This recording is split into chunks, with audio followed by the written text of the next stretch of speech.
kembang popong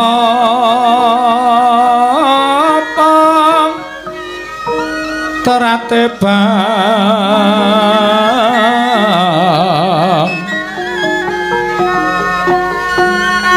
rayungan loma lengkung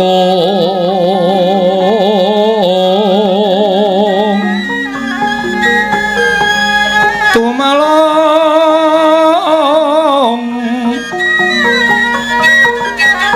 rumambating liyan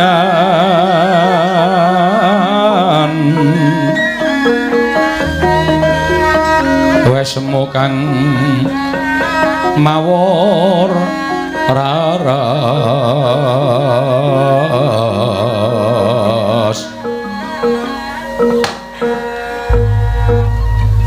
ya jagat dewa Bathara ya jagat pangestu ngara tobat mono kawan Bagong wonten dawuh kowe mapan ana ing kene kira-kira wis pirang dina setengah sasi tobat nalika kowe teka sepisanan biyen kowe matur karo aku yen to kepengin melu resik Taman Negara Ngastina tak menehi wektu sedina rong dina telung dina lah kok ora rampung-rampung anggere nyapu tok sebar meneh karepmu piye ben suwe piye ben suwe mapan teng Negara Ngastina sebabe apa kula seneng teng mriki mboten ngliwet mboten nyambut gawe napa-napa ming nuwun sewu malah rumangsa kula niku kula diistimewake teng mriki dahar nggih sareng Gusti Banowati pun pripun nuwun sewu tilem kemawon sampeyan dadak njaluk diceritani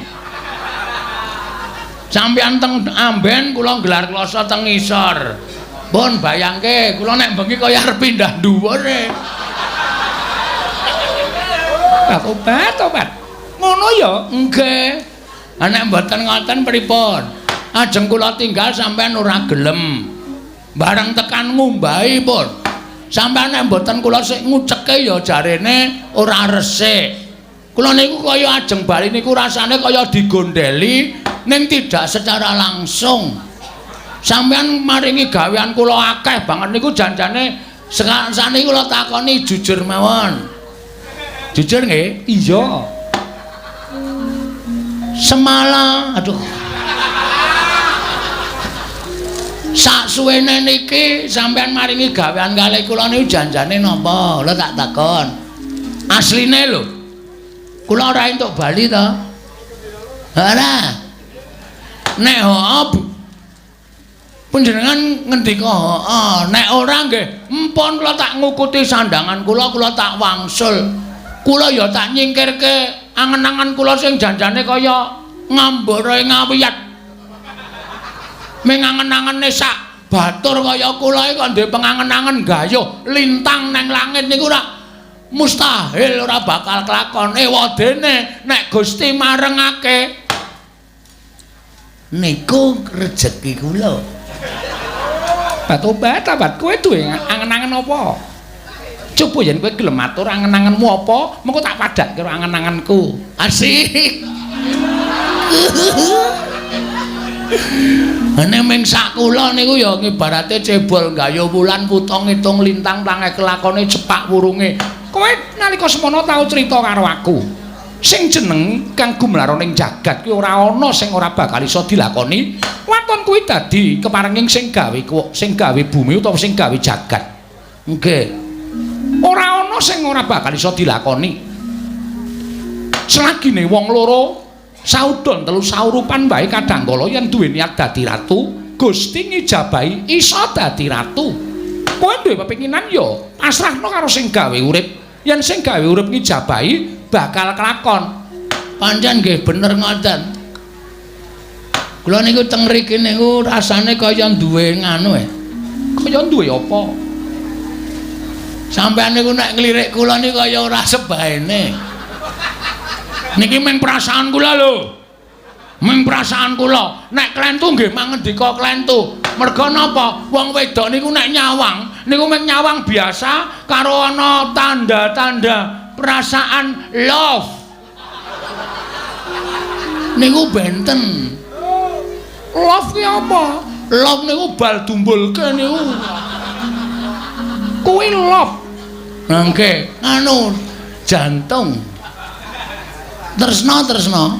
Tobat. Lah kok dadi kowe ngarani aku kaya ngono kuwi? Dasarmu apa? Lah sampeyan nek ndelokke kula niku nyuri-nyuri. Nyolong-nyolong nggih ta?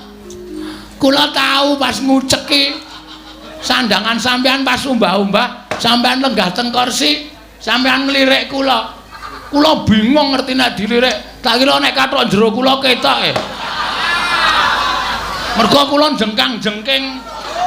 Terus kula benake ning bareng tak sawang niku mboten nglirik kathok kula ning nglirik saka pasundulan ngantos jejempol sikil. Bagong, dawuh. tak kandhani yo ning aja kowe gegeden rumangsa, mbok menawa ming rasaku wae. Nggih. Saksuwene kowe ning taman iki lho kok uripku luwih seneng, luwih tentrem, luwih ayem. Aku luwih bungah. Pendak-pendak tangi saka nendra. Aku wis iso ngguyu nyawang kowe. Kowe iki tangi turu mesti dadak jogetan kudung ciduk barang. Dek mben kudung cawet ta? Kurang ajar bareng tak sawang nggon aku to. Kula niku nek seneng gawe kabagyaning bendara niku kula seneng. Dadi nek iso niku juragan niku aja nganti susah. Niku kewajiban kula kudu iso membahagiakan juragan. Sampeyan seneng ta kula nganten nika? Seneng Tobat. Esuk-esuk wis netel jatilan karo jinglak-jinglak. Aku arep ngunjuk bae nganti ora sida mergo ngguyu kemekelen jebul tinemune tresna kuwi ora saka rupa ya Bagong. Saka watak. Kowe duwe watak seneng nglipur marang liyan kuwi dadi rasa tresnane Banowati. Wit. Mak sekedap niki perlu dijelaske niki. Tresna antaraning juragan Robatur apa tresna antaraning sampeyan iku piyai luhur karo kawula apa tresnane ati lan ati. Tegesipun tresnane antaraning ati panjenengan tresnani kula apa anane? Tobat. Nomor 3. Nun. Nomor 3. Mbok sing cecah ngedeg-degi senengane. Tresna sing nomor 3. Tenane. Nganti klerak-kleru lek ngomong edian iki arep nemoni lelakon apa ya aku. Waduh. Tenane. Iya Bagong tenan. Yakin? Iya tenan. Wis pirang-pirang dina iki tak olah-alik jane aku ya ora percaya. Ing atase Banowati kok tresna karo Bagong ki dasare apa? Ning jebul tresna kuwi ora iso ditolak, tresna kuwi ora iso disingkirke. Tresna kuwi uruping jiwa sing suci paringane sing gawe jagat. Kinodrat Banowati tresna karo Bagong. Wis aku wis bloko. Tobat, izin aku. Wong wedok kok ngomongke dhisik.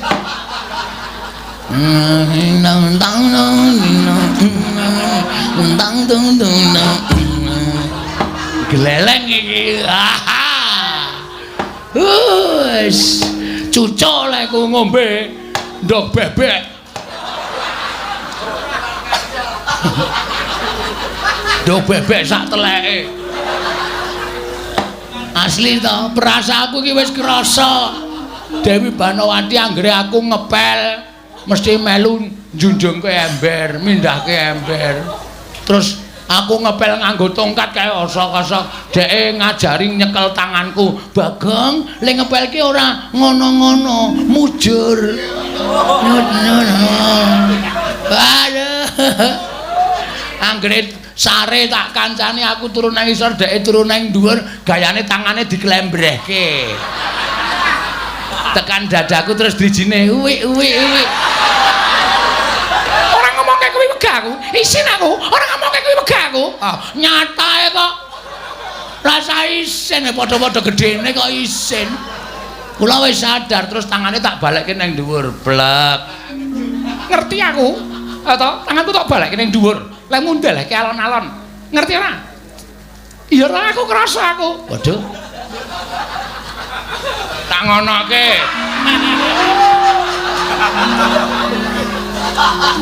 Krasa to? Krasa. Wah. Iki ya wis ben ra apa-apa padha gedene. Jan temonjo tenan iki. Nek ngoten nggih, kula tak prasaja. Prasaja piye? Kula rek ora mulih niku ya nuwun sewu. Wis ketukulan suket. Wis ketukulan rasa tresna teng ati kula. Tenan apa piye? Ning kula ya ora mawas diri. Kula niku wong sing ilo karo gitok kula. Sampeyan niku wong ayu. Sampeyan niku wong wah wis pokoke sapa to sing ora kepencut karo Dewi Banowati. Jagat ngantos kebrebegen ayune Dewi Banowati. Monggo kula niku ya wis tuwa, nggih to? Aku sampeyan tresna kalih kula. Kula ya ketukulan rasa tresna iki jane kula wis mikir, iki gek-gek ming rasaku dhewe. Iki gek-gek ming perasaanku sing ora nyata. Aku mencoba menepis. Aku mencoba menepis dengan perasaanku. Kenapa aku bisa kayak gini? Batu-batu iki omongan cara ngendi? Oh iya lali aku. Kaya nek main sinetron ya aku. Aku wis kula niki wis coba mengelak saka ati kula. Ora aku ora mungkin. Aku ngibarate kaya dene cecak nguntal cagak cebol gayu wulan utang ngitung lintang tangi kelakone jepak purunge. Aku sadar diri. Siapakah aku? Aku adalah Arya Kamandanu. Sandiwara kuno radione wis rusak. Heeh. Hae jane ming kuwi. Ning bareng sampean bloko, nek sampean duweni rasa tresna lahir batin. Jel. Kekuatan atiku terus luar biasa iki. Ning nuwun sewu niki wonten pepalang. Pepalange apa? Lah sampean wis kagungan garwa to? Prabu Duryudana. Aku wis jelek. Non, aku wis ra seneng. Wong nek wis ra seneng karo ngendi nek parane? Didandan ora kaya ngapa ya ora iso. Ora seneng ya ora seneng. Prabu Duryudana sugih. Tentrem ku ora perkara sugih. Bungah ora perkara sugih. Ning tentrem karo bungahe ngati iki mung gumantung gone gula wentah sing kakung lawan sing putri. Nadyan ora nate diwenehi apa-apa. Ning nek uripe tentrem ku ya iso kelakon. Ora nate diwenehi apa-apa. Nek uripe bungah ya iso kelakon. Tentrem karo bungah ku ora ukuran bondo donya. Bagus Duryudana ya kali aku. Tentrem karo bungah ku ora perkara bagus. Duwe bojo bagus nek gerus ning ati. Wabrak apa? Apa mek digaglaki baguse apa piye? Sip. Duwe eleke nek duwe yang eleke nek iso membuat bahagia, ya ta? Iya pancen ngono lho nyatane aku kuwi nek jejer kowe, aku kene dadi jar kowe, atiku seneng Bagong, atiku seneng. Tulung sawang. Mbok le gandrung nganggo Jawa wae. Ora iso cah modern e. Kon nganggo Jawa ora. Yo liyane. I'm still loving you. Kuwi lagune sapa? Gita. Gita sapa? Gita Rolis. Ngawur wae. Sapenake dhewe ora. Nembang sing penak Ora iso, ora tau iso nembang swara kula sliring, biring, minir. Ora iso pas karo gamelan.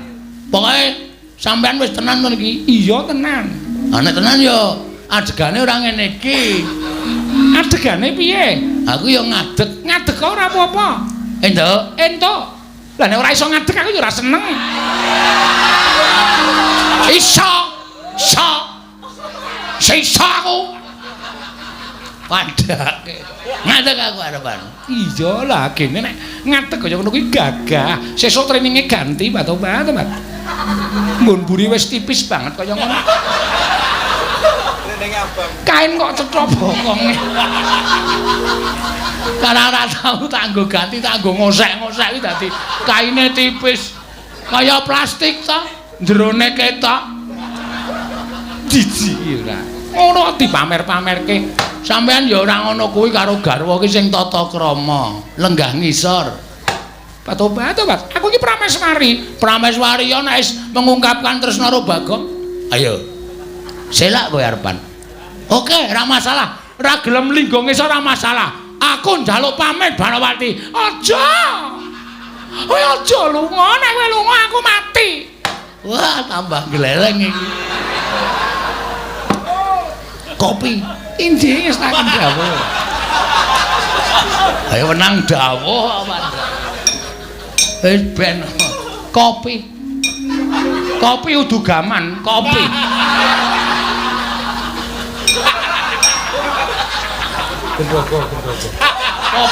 Kopi kok semene iki lek ngombe loloden ya. Kopi. Injing wis tak garwa ya ngladeni ngono kuwi. Martabak, tobat, dadak kongkonan. Oh, ora apa-apa. Pokoke jerone isine ndok. Ndok napa? Ndok sing gedhe. Ndok kebo. Bu, kurang ajar ya, kurang ajar ya. Wong lanang kok ngombe ndok kebo.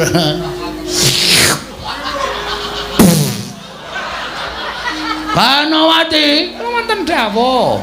Kopi apa iki? Wontenipun namung kopi-kopi sasetan menika. Ya tuku sing larang Prameswari kok mung sasetan pula kok ampase setengah gelas dhewe. Gek nang dhuwur. Kopi po lemah. Tobat, nyuwun pamunten lah kok dadi rewele ra jamak-jamak. Sing kecut inggih. Menika. Kok ora kecut? Tobat wis kecut boten wonten. Dicelupi apa to apa ngono lho. Kumono kaos kaki. Engko ora kecut. Tobat ya dadi bojone Banawati ora njur ngawur kaya ngono kuwi ya dahare ya kudu sing teratur. Oh iya. Martabak nembe tumbas. Aduh selangele. Sanane kentrang-kentrang. Kentang ki wigati, soalnya aku wis bar nandur kentang samangsa-mangsa kathokku suwek kentange metu. Tobat aneh-aneh wae. Ana ya garwa. Inggih. Berarti iki aku wis entuk bubuk dhuwur. Sampun pikantuk. Tenan? Iya. Gek peteng. Barang entuk bubuk dhuwur kok njur gek peteng gek lagi jam 09.00 awan kok wis gek peteng. Oh, aku ngantuk. Alah, gawean. Lagi jam 09.00 kok njur ngantuk. Senengane kok njur padake ora ngerti karo sanepa. Wong ora ngantuk kok di ngantuk-ngantukke. Mataku abang Banawati, mataku abang. Abang yo men ditetesi. Wah, angel iki. Ngejak bubuk angel. Ya mlaku-mlaku yo men kesel. Engko ora njur ngantuk, tobat. Menapa badhe mriksani lelangen guyon maton? Apa no? Ana apa? Ngono. Oh iya. Ana apa? Wonten niki menika Negaring Sira menika pendak yaketen menika nanggap guyon maton. Bintang tamune sapa? Wonten nemban naminipun Tatin. Wah, Bagor Brand. Kathah sanget abdi Negaring Astina ingkang badhe nglipur dhateng panjenengan mangke kula ingkang paring dawuh wonten ingkang saking Sulawesi Elisa nggih wonten. Heeh, cangkem elek kuwi to. Inggih. Wonten sinten ingkang swantenipun sae inggih menika Ayu Purwasti wonten sinten ingkang Radi nuwun sewu Radi sepuh ning Ediane Kepati-pati. Sawa? Prastiwi idolaku kowe. Aku darene karo nganggo kathok ireng to. Tulisane Prastiwi Lovers. Prastiwi Lovers SD Kadipolo 2. Katopat kok mentilas kowe kok. ditulis sampeyan. Ya ndana ya. Monggo kula ndherekaken. Heeh. Pokoke wis lho iki nek aku lara, Kula nderek sakit, nek aku mati, kula nderek pejah. nek Prabu Duryodana tekan kene, Menawi badhe ngunjara panjenengan, kula ya kudu dikunjara. Menawi badhe midana panjenengan, kula ya kudu dipidana. Pokoke supaya mukti, supaya mati. Asik. matur nuwun. Yuk, bareng yuk. Monggo. Mamas digandeng. Batu-batu picak apa piye? Picak jengkulmu mlocot. Mengkon gandenge kok padake ndur dianggep picak. Men mesra. Wis men mesra gandeng mlaku terus tangane remet-remetan. Baru mau tangane gedhe banget kok tangan gendruwo. Wegah kon remet-remetan. Remuk tanganku ya abuh kabeh. Yo, mlaku yo. Monggo kula ndherekaken Kang Mas Bagong. Iya, diamon diajeng.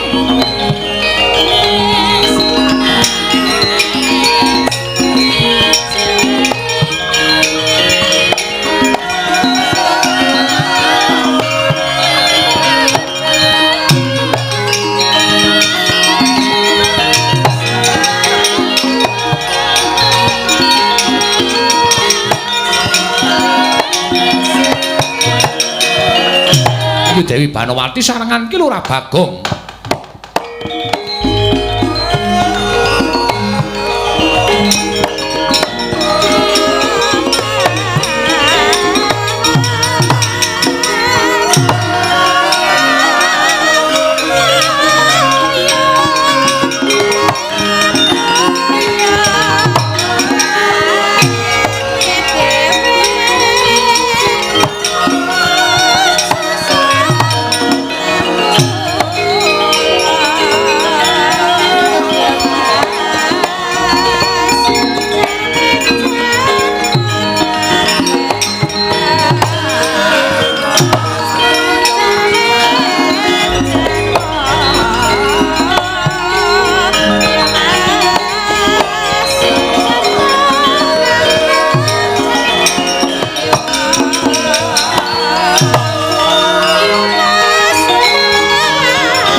Yutama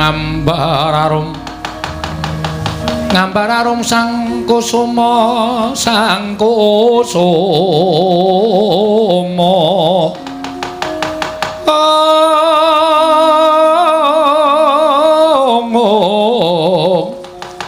gembrang-gembrang yen ngandika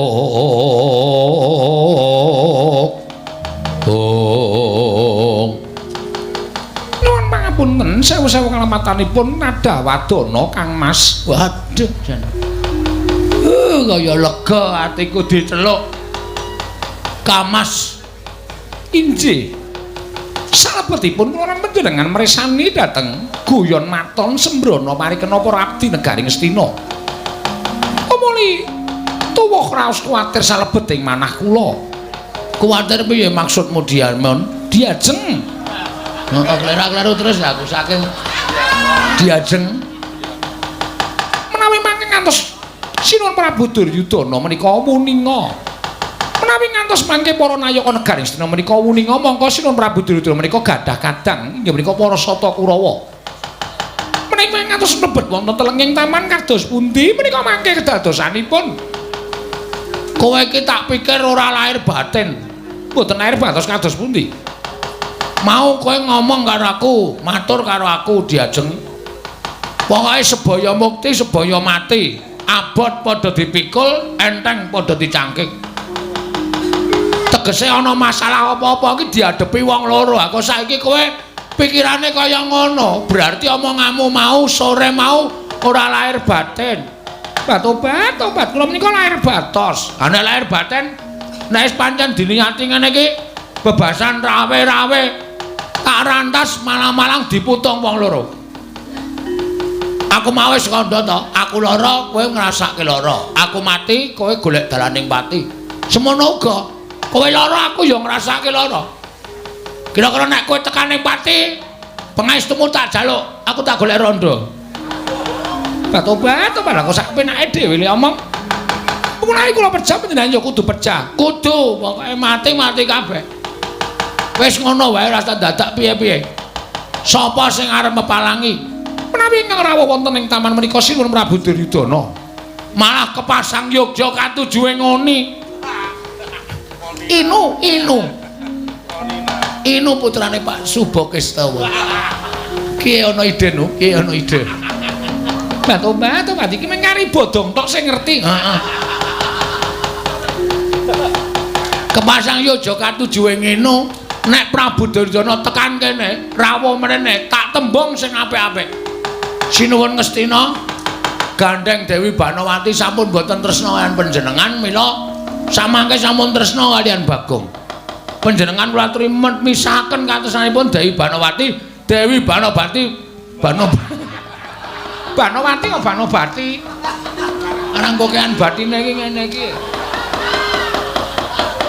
Dewi Banawati badhe kula wengku minangka garwa. Menawi Sinuwun Prabu Duryudana duka, Apa dianggep aku wedi karo Nalendra Ngastina? Tresna kuwi abot. Abote kaya wong nyangga bumi.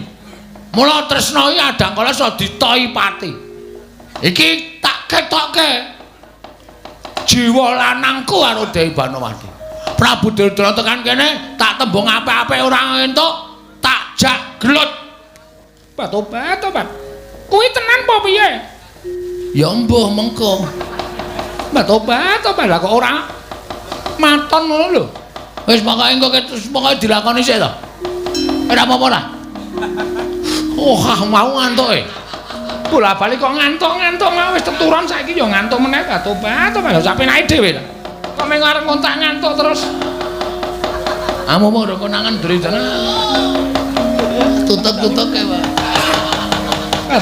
Tobat sak penake dhewe ora.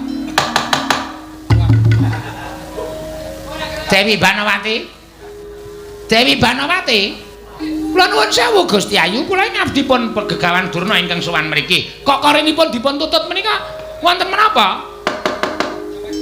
Nuwun. Assalamualaikum. Dewi Banawati, Dek Pate, pripun? Oh, napa bener ature mban. Taman Sari wonten Duratmaka. Lah kok menika korinipun dipun tutup kenceng banget gek niki enten sandal selawo. Sewalo. Kok enten di kater ditulisi BG.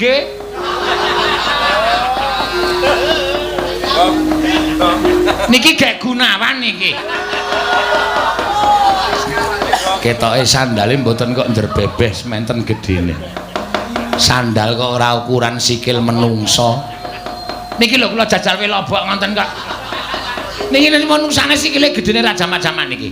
Dewi Banawati, kula aturi mbuka korinipun Dewi Banawati. Kula ingkang abdi pun Begawan Durna ingkang sowan. Gusti Ayu, Gusti Ratu kula ingkang sowan. Tobat. Pripun menika Kang Mas? Bukake. Panjenengan dos pundi? Aku tak ndelik sawetara wektu. Nek kowe ditakoni apa ana wong lanang sing mlebu kene, terserah kowe. Nek kowe arep ngaku, tak akonane, nek kowe ora ngaku, wis pokoke engko dilakoni iki ngibarate kaya dene wong nyemplung kali wis tekan tengah. Ayo golek watu padha ndodok bebarengan. Maju ya terus, mundur ya terus. Tobat, panjenengan gawon mingkang rumiyin kula tak manggi Begawan Durna. Heeh. Omong nek ora ana sapa-sapa ya ewadene wis ana bukti-bukti, aku kok tak metu. Sebab iki sandalku wis konangane. Tobat kaya sandal kit pinganane ora dijupuk-jupuk wis diaturi jupuk ya ora dijupuk-jupuk.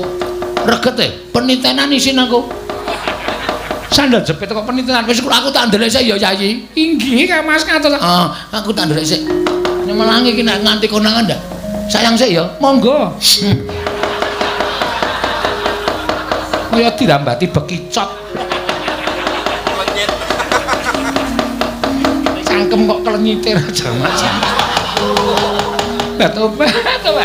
Dewi Banawati, kula aturi mbuka koronipun Gusti Ayu.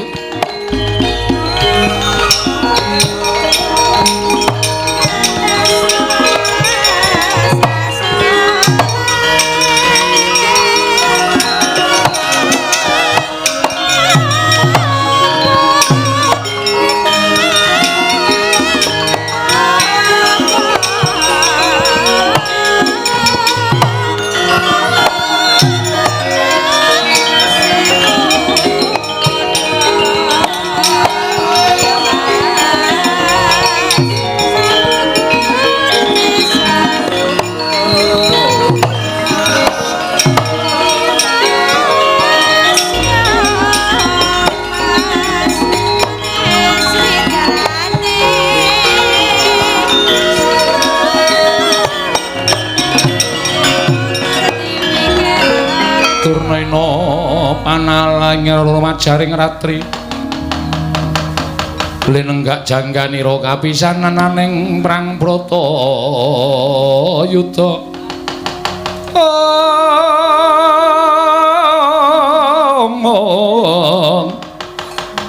mustaka kabuncang mungguing wana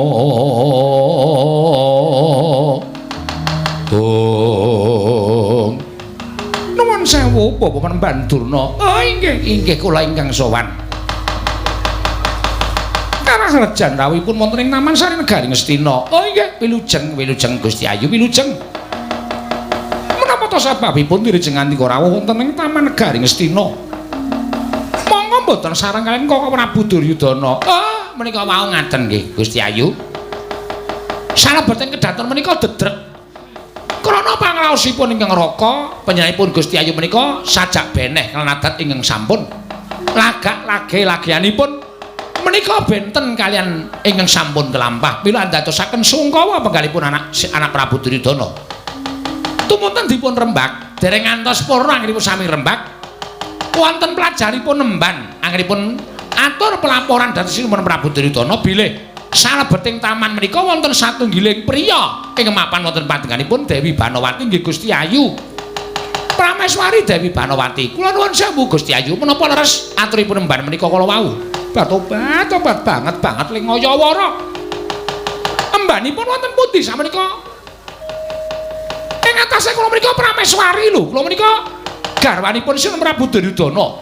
Dianggep kula menika wong loro saudon terus saurumpan. Dianggep kula niku wong wadon sing lobok kembene kendho, tapi ngono apa piye? Ora ana menungsa ning Taman Sari lho kok.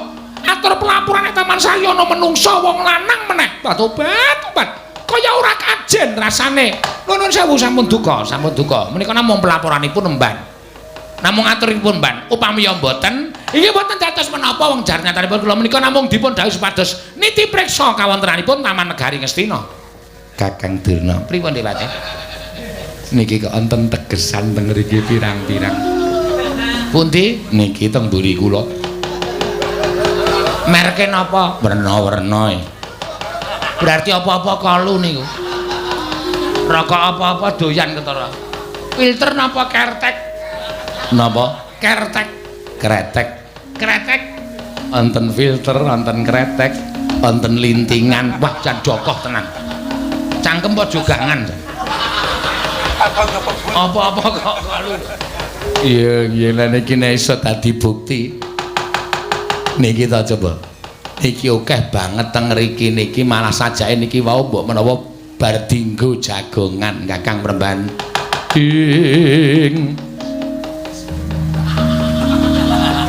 Kagat risang kapirang urinangkul kinempit kempit dosang reknaning bawana. Kula nuwun sewu Gusti Ayu. Wiwit nalika dinten menapa panjenengan menika ses? Tobat. Ingkang sesinten kula menika mboten ses lho. Lha menika wonten taman. Jer taman menika papanipun papan lenggahipun Gusti Ayu Dewi Banawati. Menawi wonten tiraan ses menika ateges menika nembe kemawon wonten piyai kakung ingkang lenggan. Mila menawi paduka Gusti Ayu mboten waloka dhateng Begawan Durna. Menapa paripaksa kula ngopyak lebeting Taman Sari Negari Ngastina menika.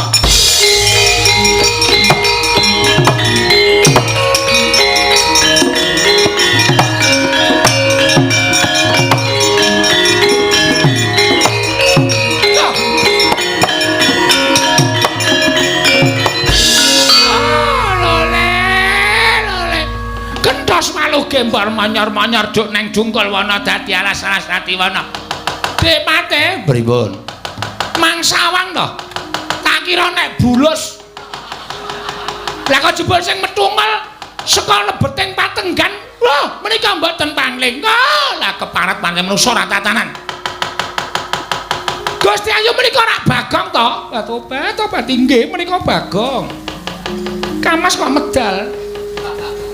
Angel ditokke yo metu dhewe. Nune nggih Panembahan Durna, kula pun Bagong. Lho, Bagong kok nang kene? Nggih pun setengah sasi. Lho. Nek ngono sing ngudut apa-apa kalu iki. Bagong kuwi. Tobat. Mancis meniki ya dimeneki asbak ora dibuang sak penake dhewe. Wong sing nyapu ya aku. Ora wong sing ngresiki ya aku to. Inggih, nek ya dicecek ning nggon asbak kok dibuang sak nggon-nggon barber-barber. Marai konangan lho coba. Oh, lole Bagong kowe iki ngapa? Nang kene kowe iki ngapa? Nggih nyun ngapunten arang ya. Kula menika niatipun kepengin resik taman Kadilengleng Taman Sari Negari Ngastina. Ning kula niku mboten entuk wangsul kali Dewi Banowati. Lho. Ing atase kowe mung drajating ponokan kok ora entuk bali iki sebabe apa? Mboten ngerti, mang takon kali sing kawogan. Ning sadurunge sampean takon ampun kaget lho. Ampun kaget. Mengke sampean kaget mergo perkara niki ora perkara sepele. Perkara sing gedhe ning nyatane pun diantepi. Nuwun sewu Gusti Ayu kok bakal mboten pikantuk kondur menika wangsul dateng wismanipun menika sebabipun napa? Tobat kula nuwun sewu Paman. Kula sampun kebanjur tresna lan Bagong. Ora krungu mesti. Ketara ora kaget. Terus pundi kersanipun? Kula kok mboten matosa mireng radi sorang ngene paring pangandikan. Tobat. Kula menika sampun kebacut tresna kalian Bagong. Lho, lah ngandel ora. Piye Kakang Dirna? Sampeyan mboten krungu? Mboten. Gusti Ayu Dewi Banowati kok ngendikake nek tresna karo Bagong. Iyeng Bagong mesti meguru. Kowe mesti nggawa dukun kowe ya. Kowe mengkong kaya ngono kok nganti ditresnani dening Sin Gusti Ayu Banowati iki mesti kowe nggawa guna-guna. Kowe menungso ora tata Bagong. Nyun ngapunten wis dadi tekad sebaya mukti sebaya mati. Panjenengan menika garwanipun anak Prabu Duryudana. Lah tobat kula ngertos menawi kula menika garwanipun Sinum Prabu Ngastina. Ning digampang-gampangno nek ora tresna piye coba? Apa tresna kok dipeksa? Wong bebrayan dadi siji nek ora tresna salah siji ya wis. Monggo nyatanipun sasampunipun Bagong mapan wonten ing papan mriki menika kula nuwun sewu kula tresna kaliyan Bagong. Maaf ya Dur. Hus. Ayo nuwun sewu Kanang arep ala dikaya ngapa ki nek wong kewahyon. Lho, putri cantik jelita kaya ngene wae kemintil-kintil karo Bagong. Ngono. Apa? Kemintil-kintil. Maksude apa ya jenenge? Templek karo aku lah. Nek carane Dara iki templek. Mula wis ora usah dadak piye-piye. Sampeyan saiki bali. Nek perlu Sinum Prabu Duryudana mangaturi priksa. Nek teng mriki pun wonten maling sing iso ngewat marang Dewi Banowati, sing bakal mulyake Dewi Banowati. Oh, ora lole-lole. Iki serius. Loh, nek kowe dadi maling ana negara Astina, aku wajib nyekel karo kowe. Aku wajib bondo tanganmu ngrincung sing maleboke pakunjaran. Yen perlu kowe nampa pasiksan, mergo kowe wani ngewat marang Putri Nalendra, garwane Nalendra Ngastina. Bagong kowe dibondo bakal dihukum picis ana ing alun-alun negara Ngastina. Kamas. Tobat mbaya jumeneng wani ngono lho. Ngayomi karo Piyai Putri kok ming begogok kaya ngono kuwi lho. Kasatriyane nendi? Kewane nendi coba? Mbaya jumeneng wani. Jaja muntap lir kinatap duka yayasinepe. Lah ngono lho. Netra kocak ngundar-andir. Tulung bathukku gatel iku kukurke. Inggih. Oh, lole lah kok gelem ngukurke tenan to Dik Patih. Tulung bathukku gatel. Mangkukur dhewe. Piye orang gleleng? Iki bukti bahwa cinta kita sudah menyatu. Katresnane awake dhewe iki wis dadi siji. Tresna sudah menjadi satu, tidak mungkin untuk dipisahkan lagi. Mula sampeyan rasa maksa kali aku nek nganti aku engko nesu, nganti aku engko muring krewekan dadi grojokan geguyon dadi tangisan. Lho, apa kowe ora wedi? Apa kowe ora miris? Yen tak aku nggawa para sata Kurawa. Mula kowe pasrah bongkokan karo aku Bagong.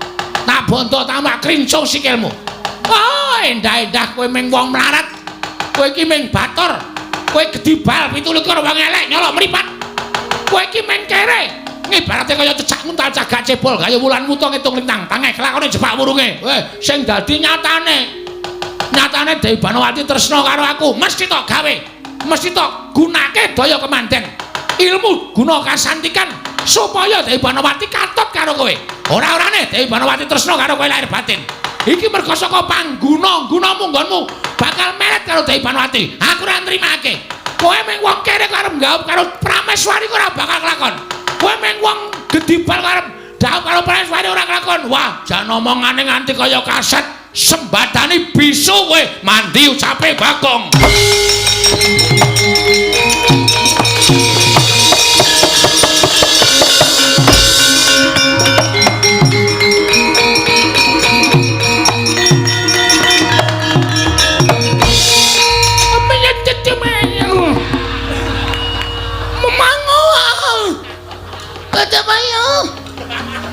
Kegede bala citu kapok kowe wong karo wani karo wong lagi ketrima ngene iki sak ciptane dadi sak sediane ana boleh foto betul putar klip betul apa ya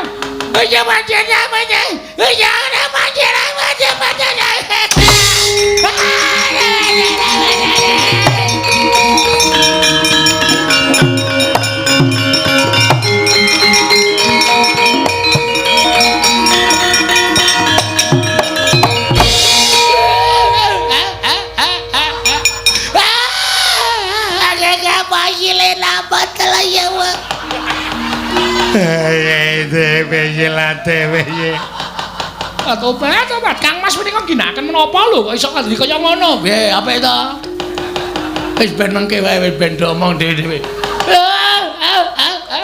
oke ciumu ya betul ya Gede cile menanyele kata sila pasilita Agete Iya dalam hasil apa ora kowe Ebu apa Ebu Ebu bapa aku Ebu sing cetha nek omong tuwong-tuwa kan omong ora cetha bapa aku bapa akapu kuwi tegese apa Kang Mas Bagong aku kapok ayo ngayal karo aku asepatane bisu ora iso omong tenan bapa pole kecepatan debat dadah macet-macet bapa aku ke bapa aku atut bapa dilabas kapok tenan apa tetet ora wani karo aku lewati atut bocah bapa datun bocah balya kaya wingi ngene kowe wong loro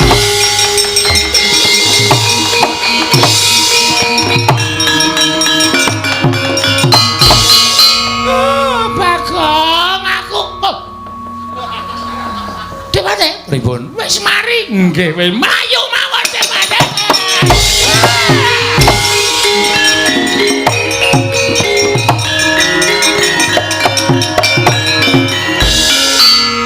sembetengane wong lagi diwingnong wong dening dewane piye percaya ta karo aku inggih amal Pak Obat pinter banget ih nang jiwit iki ora nggon cangkem senengane kok gumun aku lho gemeske tenan Pak Obat cangkeme gedene semono kuwi lho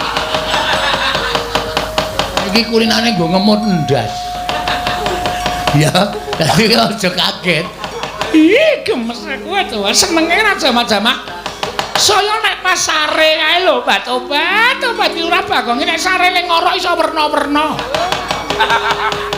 wis ana swara angin swara ombak swara roda lan sapiturute Mbak Obat kaya ngorok kaya sekaten anggape cangkemku alun-alun apa piye njero sapenake dhewe iki ora mung tekan semene iki mesti akeh sing do tekan kene aja kuwatir tenan Ning aja kuwatir, selagi aku isih ngadeg nang ngarepmu Dewi Banowati.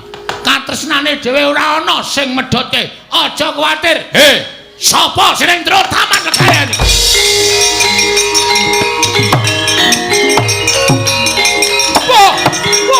Wah, ta.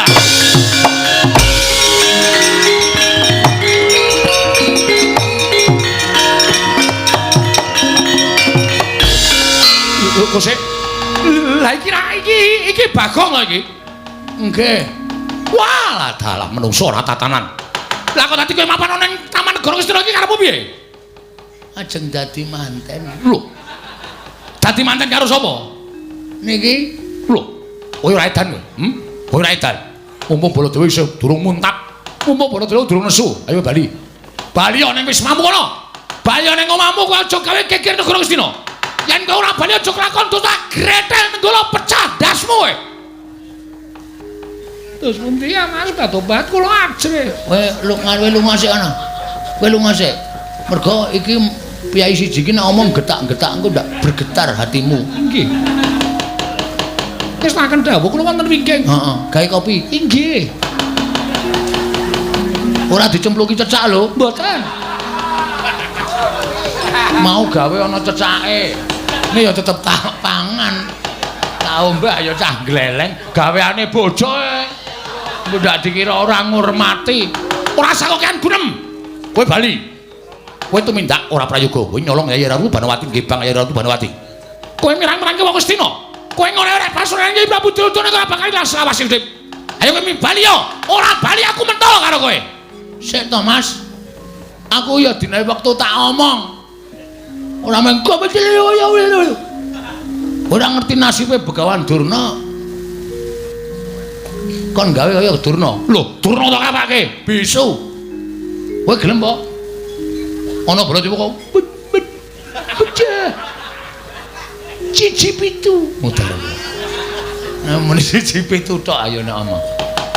Kula wis kebacut tresna karo Dewi Banowati ora iso kula kon lunga. Kula gelem lunga ning watanana sing iso ngoncatke nyawane Bagong. Piye? Kepiye? Kowe muni piye kowe? Kowe muni piye? Sing iso ngoncatke nyawane Bagong. Wah, dalah. Ora minggat ngarepane Baladewa. Gretel nenggala jeblok wetemu. Weh, lah sepatane lepa kowe. Aduh, mati aku.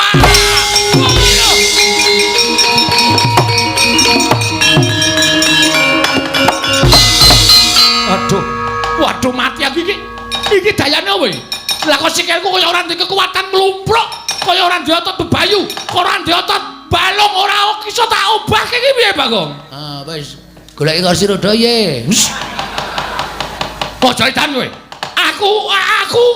Aku dibalekke. Balekke nang ndi lho nyilih rung rampung kok kon balekke. Mbok ya sing apik nek omong iki, Bagong, aja edan. Bagong, aja edan.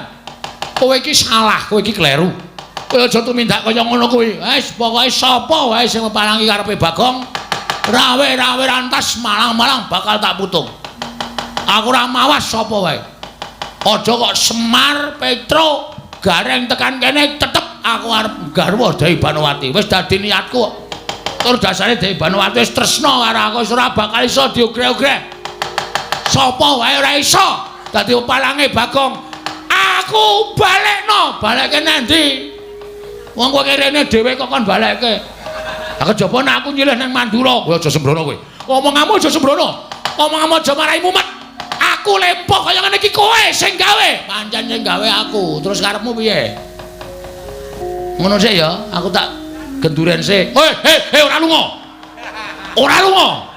Ah lunga ora sak karep wong sikil-sikilku dhewe. Bagong ora edan. Bagong ora edan. Bagong kowe teko kono wae. Kene kok gila banget to kowe. Sing balekke aku sapa? Ah sing nyilih mau sapa? Oh, wis aku sing kon tanggo ya Bagong, please, Bagong. Bagong, piye? aja lunga. Aku balekke sikik aja lunga. Aku pulihke kaya wingi. Engko nek tak pulihke kowe ngantemi aku. Ora. Tenan? Sumpah. Sumpahe sineksen sing gawe urip. Kowe engko mateni karo aku nganggo nenggala. Ora wis aku ngaku kalah. Nek aku balekke. Aku balekke mari kaya wingi iso mlaku. Tak balekke iso mlaku nek nganti kowe ngantemi aku, gedene kowe nampani pusaka karo aku aja takon dosa. Lempohmu ora ming sak sikil. Gulu medun. Waduh, mati aku Bagong cangkeme sing apik. Iki wis sampe bar tak cet. Aja sembrono, omonganmu aja sembrono, ora sembrono iki tenanan. Nek nganti sampean ngapusi, lehmu lempoh, tangan medun, pundak medun lempoh, sing tingil-tingil ming sirahe. Ayo piye, gelem ora? Aku wis seneng kok. Kowe ora seneng ya wis aku nek nganti ngantemi kowe nganti nibani nenggala karo kowe aku manut. Kena apa-apa aku manut. Maria Baladewa. Wae lata. Wah, edan. Wah, kowe iki panjenengan apa kowe? Kok ampuh men ngucap kasembadan. Wah, dalah wis rasa kok kan rame ndang lunga. Aku arep bercinta. Bedian. Iki Yai Ratu Banowati Bagong. Ora urusan. Sayang karo aku kok. Tresno karo aku ora tak manfaatke. Rugi. Padake ora. Wah, edan tenan. Edan apa? Wis gak lunga. Ora lunga? Iya. Iya edan iki cangkeme elek tenan cah iki. Wah, nyemelangi wing ora lunga kok ndur diancam. Ayo pergi. Ayo guys, aku arep mandi. Aku arep siram aku. Aku arep siram kosokan terus kok Dewi Banowati tak kon nganduki aku. Senenge aja. Terus aku bobok terus didulang. Karo Dewi Banowati didulang dahar. Bar didulang dahar terus arep ngopo? Sok tahu. Kepo. Wah, kepo barang ki apa? Ayo pulang.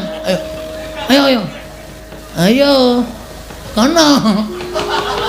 Tangane iki lho ngecek banget karo aku. Yo, kowe aja pamer. Kowe aja ngleleng kowe. Kowe tak kandhake Pandhawa kowe. Omong ora wedi aku.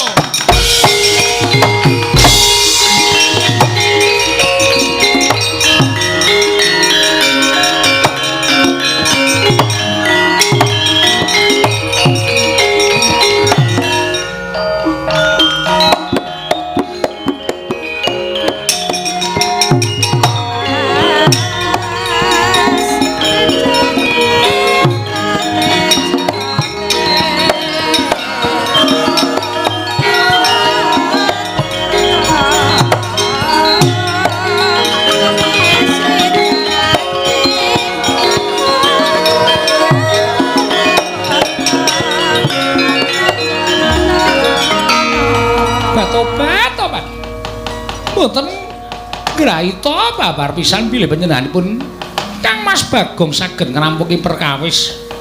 Kula menika gumun lho. Panjenengan kok lakon saged kados mekaten menika dayanipun menapa? Aku dhewe ya ora ngerti ning sing penting rak berarti iki wis iso dibedhek. Nek pancen perjodohanmu karo aku kuwi pancen wis diayomi karo sing gawe urip ketitik. Sak ucapku mandi, sak ucapku kasembadan. Wis Banowati.